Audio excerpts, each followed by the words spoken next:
Women ululated, men shouted, children jumped.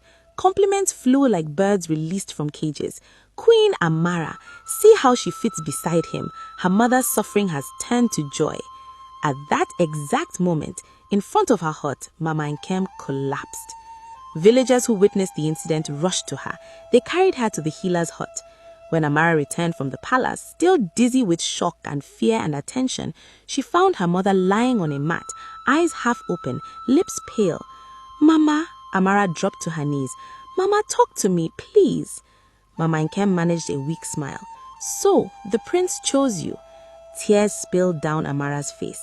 "Yes, but what does that matter if you're like this? I will tell him no. I don't care about the palace. I just want you." The healer, an old woman with eyes that had seen too much, watched them quietly. She had been in the village long enough to hear the whispers about the strange connection between Amara's beauty and her mother's pain.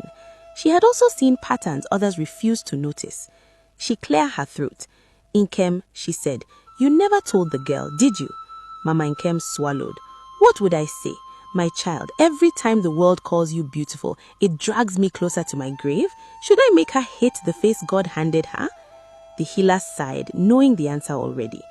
"Listen," she said gently to Amara. "When you were born, your grandmother came to me. A spirit spoke in her dream. This child will have two faces, one for the world, one for her mother.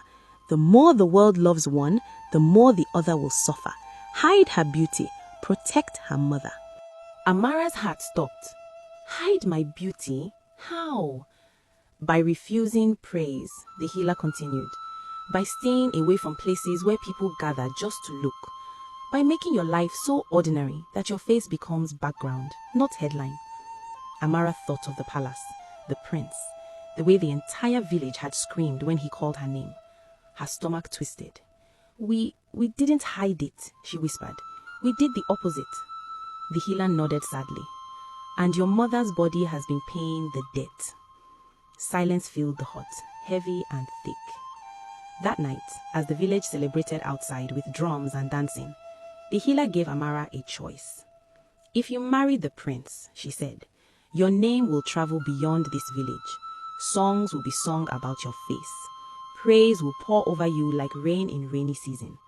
The debt your mother pays now will triple." Amara's eyes widened in horror. "So, if I become queen, my beauty will kill her?" The healer did not answer immediately. She looked down at Mama Nkem's frail body. The skin that used to glow was now dull. "Sometimes," the healer said slowly, "beauty is not a blessing. It is a test." Amara sat frozen. Her mind ran back through years of her mother's sudden pains, strange illnesses, unexplained weaknesses that always seemed to appear after people praised her. The pattern burned bright now. It had always been there. She just refused to see it. The healer leaned closer. "There is one more thing," she whispered.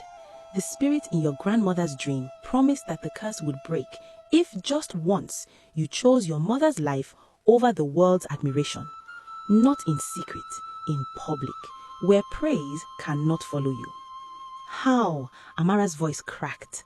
"Reject the crown," the healer said. "Refuse the prince in front of everyone.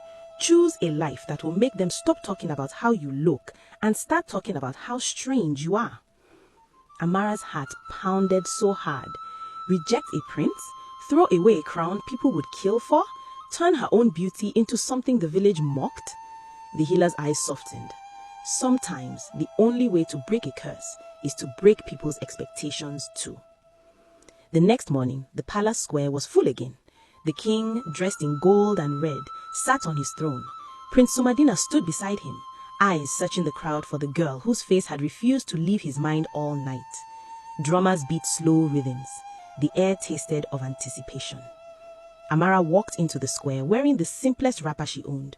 No beads, no oil in her hair, no earrings, just her bare face, still beautiful no matter how she tried to hide it. The crowd erupted again.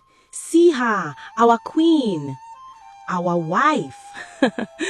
Her beauty alone can bring tourists to this kingdom. Amara swallowed hard. Her hands trembled, but her steps did not. Prince Somadina smiled when their eyes met. "Amara," he said, voice warm, I am glad you came. Stand beside me. Let us begin the rites. Amara took a deep breath. The healer's words echoed in her ears. Choose your mother's life over the world's admiration. She knelt not beside him, but in front of the king. My king, she said, loud enough for every ear to catch, I cannot marry your son. Silence crashed over the square. The king blinked. What did you say? I cannot marry your son, Amara repeated, voice shaking but clear. If I do, my mother will die.